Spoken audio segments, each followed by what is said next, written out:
Hey there, balanced lady bosses. We are talking all about the dollar, the security, the benefits, all the things that keep you stuck in an opportunity, also known as your job, that you may be not so happy with. That's right, guys. Today we are talking about the gilded cage, the golden handcuffs, whatever you want to call it. We are going to be addressing the top 3 ways that you can break free from the cage or break out of those handcuffs. So I hope you have your notepad ready, or if you're driving into the office, just grab your cup of coffee and make yourself real comfortable, because this is one conversation I am sure you are going to enjoy.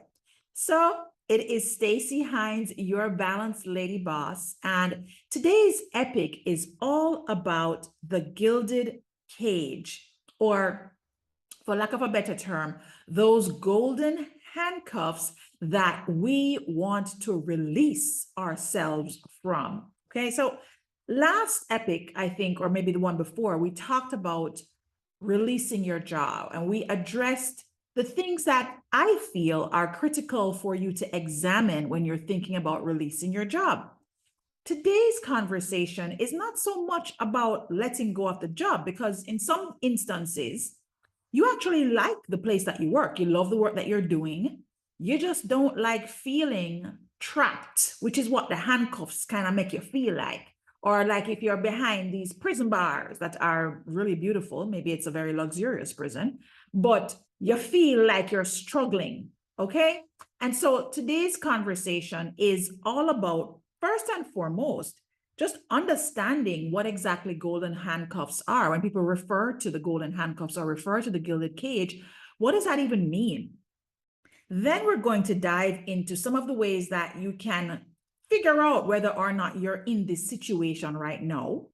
And of course, we'll get into my top 3 tips for making sure that you are reclaiming your power and letting go of the handcuffs, releasing the handcuffs and releasing yourself from the gilded cage or prison, wherever you may be sitting. So I hope you're ready for this talk, because I sure am. I have all my little notes here ready in my golden notebook. Like, guys, no joke. If you watch the video on YouTube, you'll see me holding up. This is my fem-powered notebook, guys. I actually bought a notebook. I saw this notebook in off Saks Fifth Avenue. And I was actually in the checkout. And you know how when you're checking out now, they have this entire lane that's like just filled with stuff for you to spend your money on. All right. So essentially, I spent my money on this little journal. It's a really cute journal that's in, how you'd say, a gold, it's ensconced in gold. So it feels very luxurious, feels very femme, feels very much like my femme-powered brand. And so I bought it because I was like, oh my gosh, I can take my femme-powered notes in there. And so I use this notebook for all my balanced lady boss notes. So let's get right to the conversation.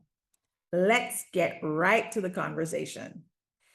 The golden handcuffs are what companies typically use as financial investments or benefits to really secure talent. And the reason why it's gotten that kind of bad rap in terms of being handcuffs, because who doesn't love good money? Like, you want to make great money, you want to be successful, and companies now have really amazing benefits packages, right? But in some instances, it's being viewed negatively because people get attached to the things that the company is providing and start to compromise their values so that they can keep getting the benefits, they can keep getting the financial investment. And so that's why golden handcuffs evolved into this negative kind of phrasing. Now, for those of us, myself included, who really appreciate that paycheck every other week, every week at the end of the month, whenever you get it, and you're sure you're going to get it unless the company is crashing or some other crazy reason. But you know what I'm saying? You really appreciate getting that gold, right? Maybe it's the health benefits, or the ability to travel, or it's the ability to take on more education, upskill yourself, get your degree, and a company pays for it. There are just different ways that the golden handcuffs show up. if you're like me, I really like having access to those things because I know that I'm a valuable employee and I'm a great leader. And so, yes, you should pay me and you should pay me well. Where it becomes a handcuff now is when you are struggling inside the role, when you're in the job and you're struggling in the job, and maybe you're seeing yourself passed over for promotions, or even if you're getting promoted, but maybe you're yesing your way along or not really feeling empowered in the role, overworking yourself, burning yourself out, then really the golden handcuffs, you feel like you can't leave because you're like, I'm so attached to this financial investment that the company is making in me. I feel really attached to this financial investment that the company is making in me, or I feel really attached to the other benefits that are a part of my package. This package is so winning, I don't know if I'm going to go anywhere else and get it, right? So that's what the golden handcuffs mean. Similarly, when you hear people talk about a gilded cage, it is luxurious but a restrictive environment. So maybe you're in a current role as a senior executive woman, and you are like doing the thing. You know, you have the corner office on the whichever floor, and you have a major view, you have glass all around, and it's fabulous, but you're not getting no kind of time to actually focus on yourself or your family or your partner, whatever it is, right? And so what ends up happening is that you feel trapped, you feel kind of stuck. And some of us get caught in that feeling trapped or feeling stuck. And so we start to blame the company because, well, they're the ones that have me in this gilded cage. No, honey child, you're the one that has you in the handcuffs or in the cage. That's all it is. And a large part of how you can kind of recognize that you're stuck is, one, you start blaming the company. Two, you really see that you're kind of in this thing that I'm calling permission paralysis, right? And you know what I'm talking about before I even start explaining it, but permission paralysis is where you find yourself asking permission to do things that really at your executive level, you don't actually need permission for it. Like there isn't a policy in the handbook that says in order for you to leave for a half day so that you can have lunch with somebody, it's not written in the handbook that it says that, right? So you're a high performer, you deliver on your outcomes, you work yourself beyond your typical hours, right? But somehow, if you have to take the morning to meet somebody that's not a work meeting, you feel guilt and shame. And it's like you have to ask, you have to call your CEO and be like, you know, I'm going to be a little late and, you know, because I have this to do or I have that to do. And is it okay? You don't need to do that. Yes, I am Stacey Hines. You can tell HR to come watch this video. You don't need to do that. And if companies are still forcing employees, especially senior level employees who are performing out hell on their portfolios, to clock out and clock in so that they're checking that if you need to be given a vacation day or if you need to be given you know, sick day time, you need to use up your benefits time to have some extra space in your calendar, then you have to be investigated. This is 2022, okay?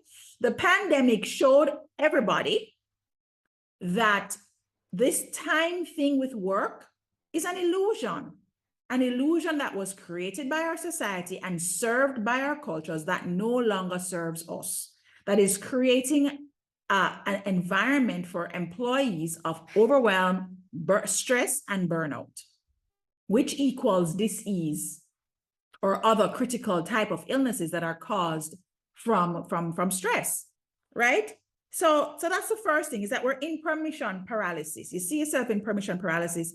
You know, on the weekends, it's like you have to wait until the weekend before you can escape or have some downtime. No, you can take a nap in the middle of the workday to rejuvenate yourself before you get on with the second half of it. I said it.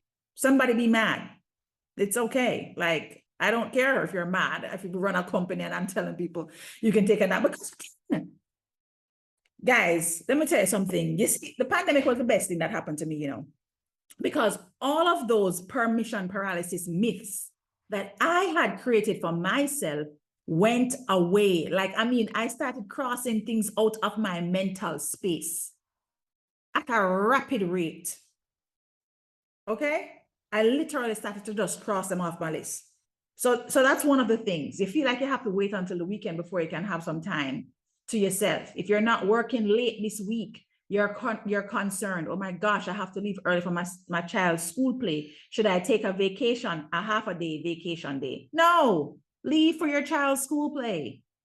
You can communicate and take a position on who you are being and how you're doing the things, etc., etc. But you have to recognize that you're doing these things first, right? So that's permission paralysis. When you find yourself asking permission to do things that a successful executive woman, as that person in that role, you're commanding teams and budgets, etc. You do not have to do that. Right? And if you have to do it from a policy perspective, then you need to examine it. Talk to your HR persons about it, especially following the pandemic. People should be looking at or have been looking at their policies and procedures as it relates to people and time. So now is an opportune time for you to do that. Okay, so permission paralysis is one of the ways. Feeling fearful of taking a stand for yourself is another one of the ways. So we're going to get into how you actually, the three things that you use to navigate or manage yourself when you feel like, you're ready to let go of the handcuffs, right? But that fear basis, that root of the gilded cage or the golden handcuffs is fear. That's the basis of feeling stuck. Whether it is you feel stuck because the company is now more of a toxic environment than you want to be in, but you're afraid to even look for something else because you have taught yourself in your mind, you're telling yourself, I don't think I can get another job that's as good as this. Who's going to pay me? I might get blacklisted because this company, these leaders over here know those leaders over there. We go through all the different things in our mind. Oh my gosh, I've been working here so long. I have 6 weeks vacation now. Or I have, whatever the benefit is, if I start over, I'm going to have to start from scratch. Like we give ourselves all these reasons, and those reasons are rooted in fear. So that's another way that the handcuffs get you, right? The handcuffs get you because you have these fear thoughts about leaving if it's somewhere that you want to leave. Now, if it's somewhere that you want to stay, the handcuffs get you because you want to keep the job. So you want people to like you and you want to be the person that is always doing what everybody's asking you to do. And the teams are going to need you there. So, oh my gosh, I can't lead the team. It's fear. It's nothing else but fear, right?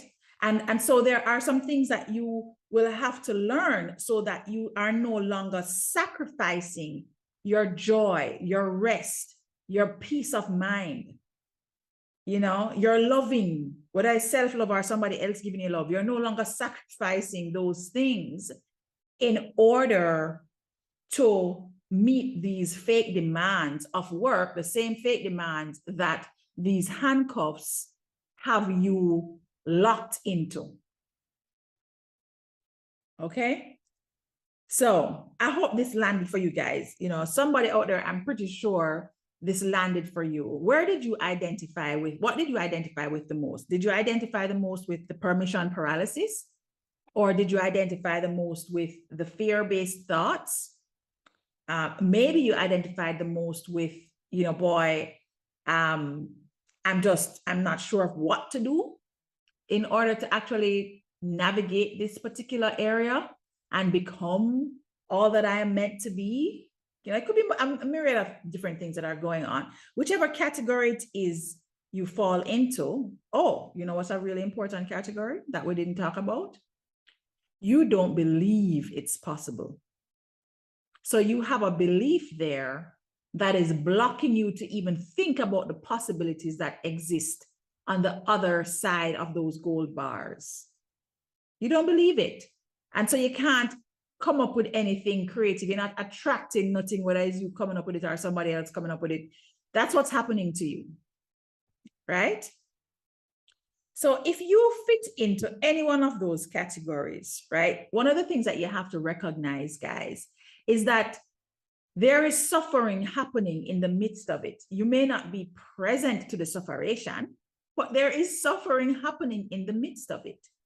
And when I say suffering, I know for some that's still a novel term, but there is pain, there is discord, there is misalignment with your life and your values and the things that you really want.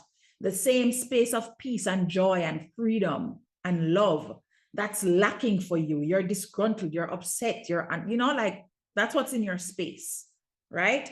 And so what ends up happening is that people are suffering. And when you said, what people, who's suffering? This is my experience that I'm having, and I'm choosing to make sure that I can be financially secure and that my family can be financially secure and I can have the lifestyle that I want to have, because I love my glamorous, luxurious lifestyle. And if I don't have this job or if I'm not getting this benefit, then, it might jeopardize my livelihood, right? But when you're having that thinking and not stepping into more empowered thinking, into more femme-powered thinking, then people are suffering. Your partner may be suffering, your love partner, whether it's a spouse or just a love partner, they may be suffering, not being able to get enough of your time or not being able to feel like they are a part of your life, because when it comes to work, you shut them down, right? It could be your kids that are suffering because the sacrifices that you're making are always for work. It's never okay, I'm going to this week sacrifice for the kids and then next week sacrifice for work. No, it's always work. When it hit home for me that it was always work, when my kids would literally ask me something and they would see my facial expression, like, let's say it's like, Mom, can I have some friends over for a pizza party? But, you need to be here, Mom, so that you can chaperone. And they see my face start to, contort because I'm trying to come up with the reason why I can't do the pizza party, right? And immediately before I even answer them, or maybe when I start to say, guys, I don't think it's like, oh God, that's right, I forgot you're working. You're going to be on a conference call, aren't you? Like literally, that became their mantra.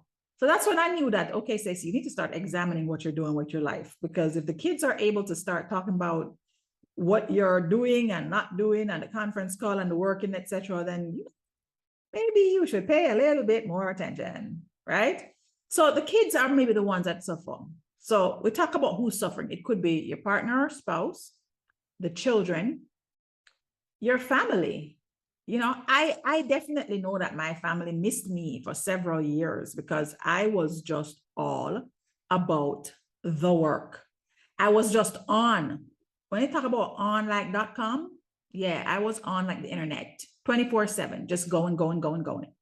And so spending time with my grandmother, spending time with my mom, doing dinner with my family, my extended family, not my at-home family,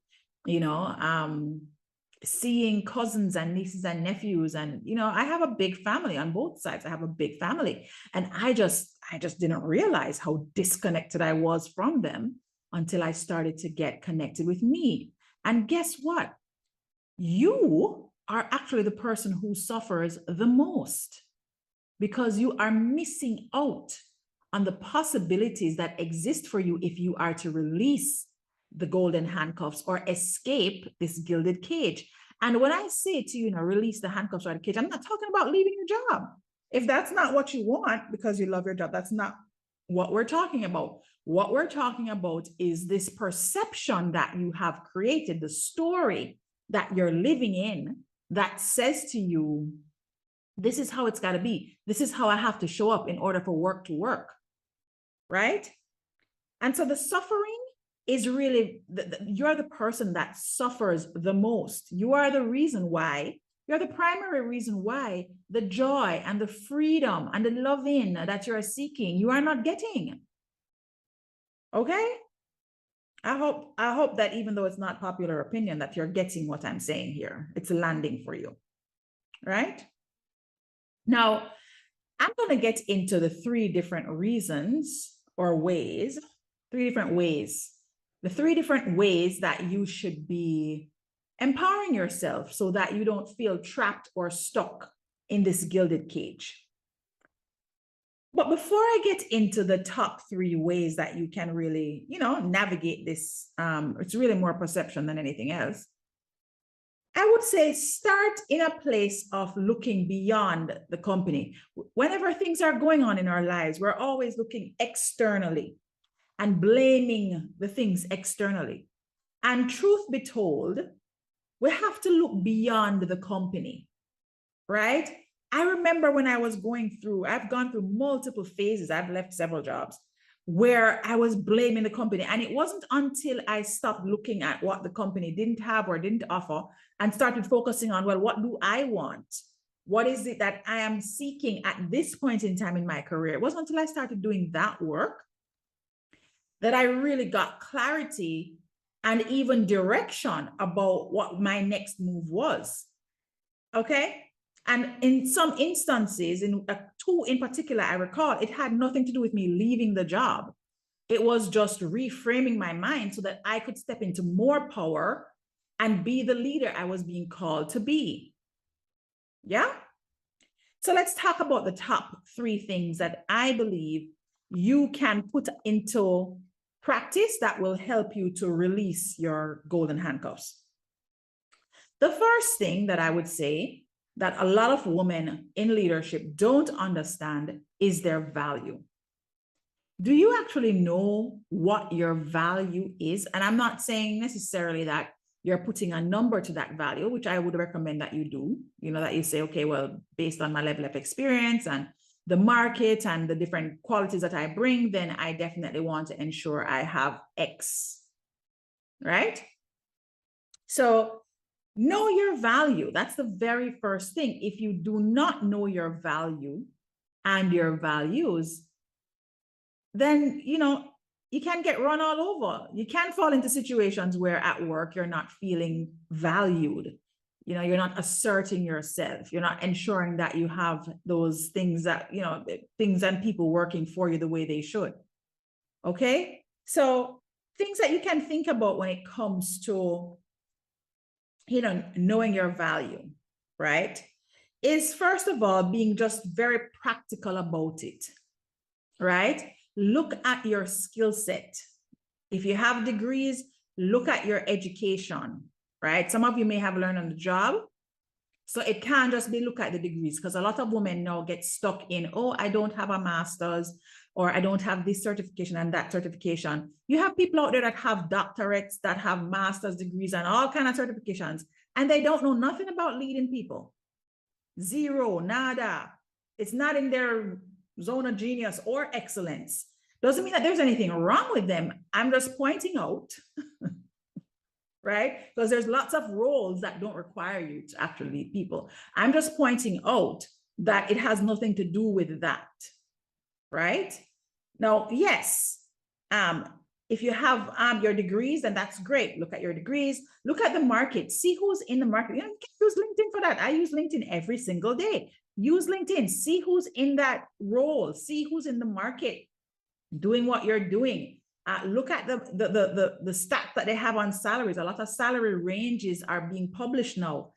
Thank God for the age of data. You can just go digging and see, well, what should I be getting paid as a chief strategist, so to speak, right? So look at the market, see where your value is, see how much you are really supposed to be earning, right? So you can get practical about it at first, like the first part, and maybe then the next step, because you don't want to just sit in the practical piece, because sometimes even though you may have the practical information, you're still not applying the internal principles. So start looking at how you're actually executing the work. If you've been with the company for a period of time and moved up the ladder, look at that journey. Look at the successes that helped you to create this new role and this new experience that you're having, right? So look at all of those different things.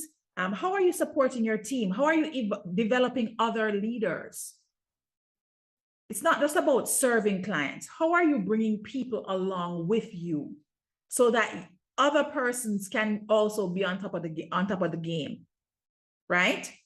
How are you delivering on the vision? How are you defining a vision, whether it is contributing to the corporate vision, and then developing one for your own department, or, you know, you don't contribute necessarily to the group. Maybe it's a group company, and, you know, maybe you don't go up that level, but wherever it is that you are working, you are the person that is responsible, accountable, and in charge. And so you're doing that work, right? So understand what your value is, get to know it.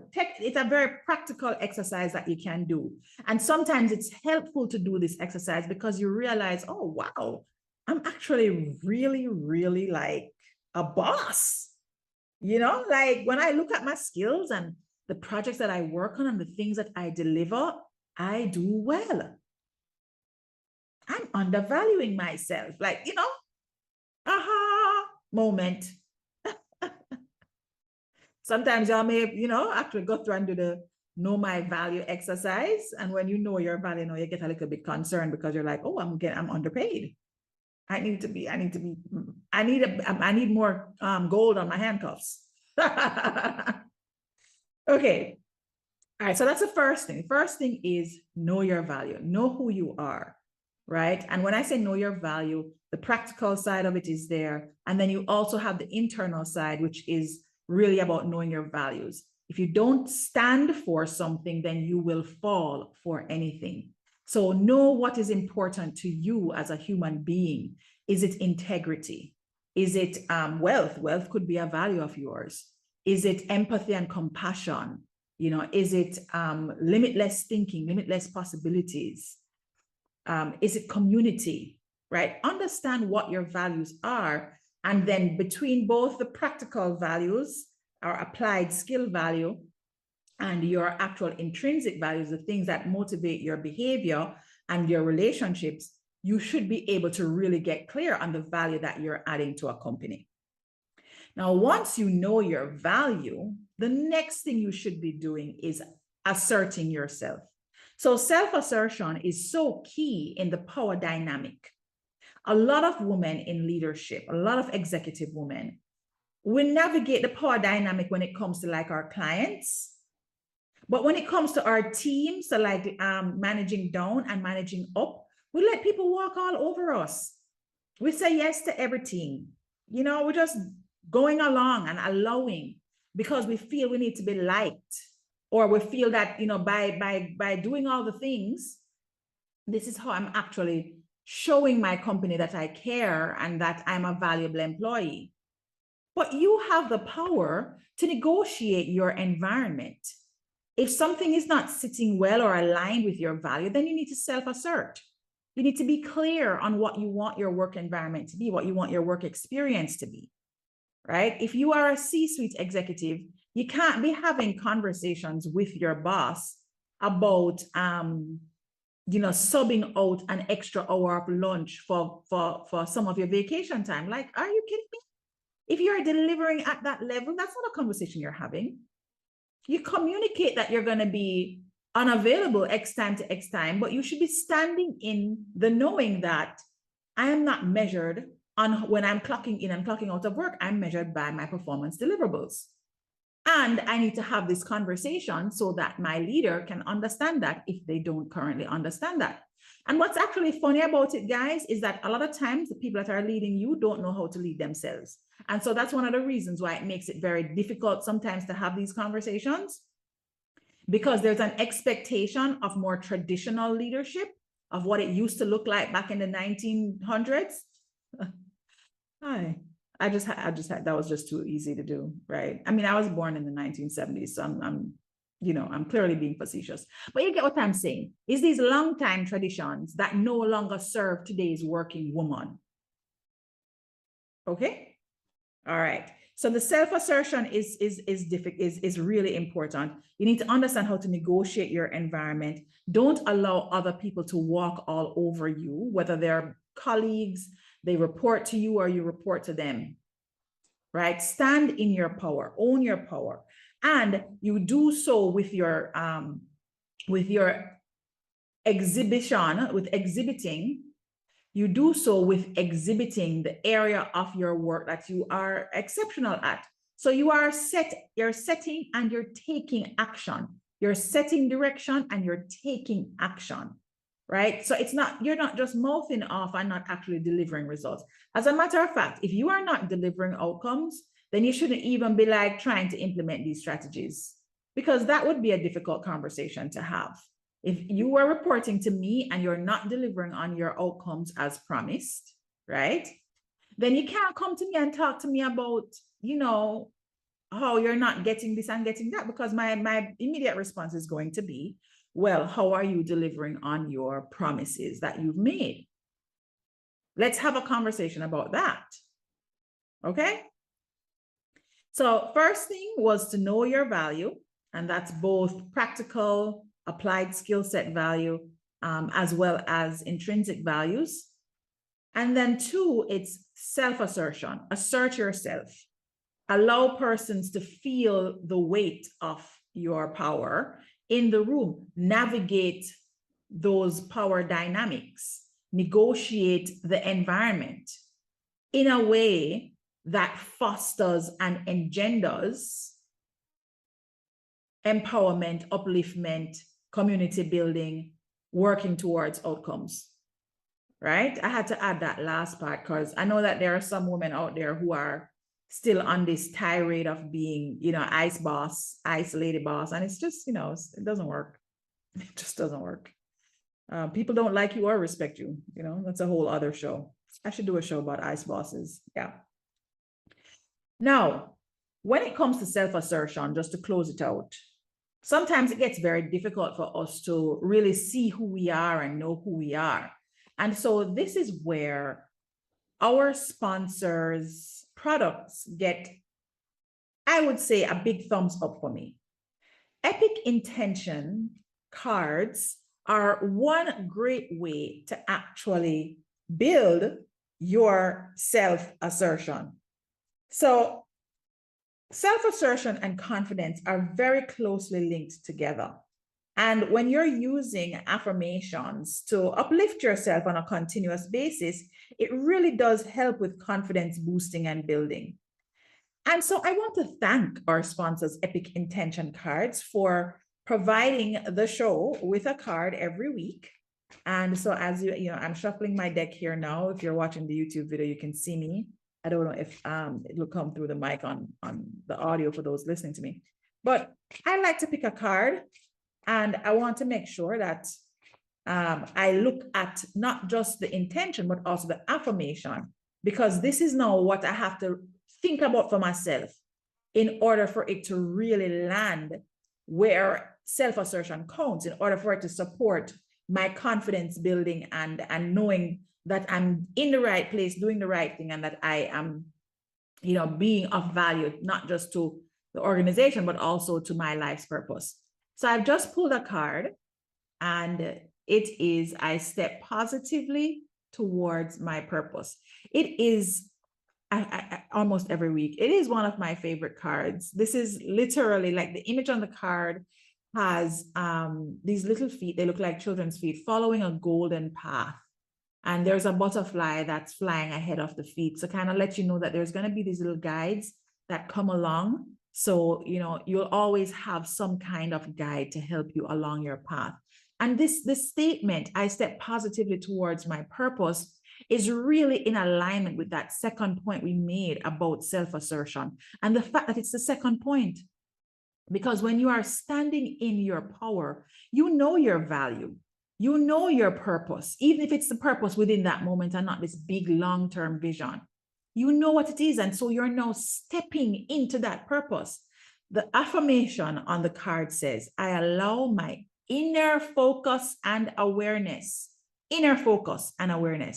to guide my thinking so that I may move towards doing that which serves my highest self and all mankind. Oh, let me tell you, man, these cards are such an amazing, amazing tool to use when you're at work. They're amazing.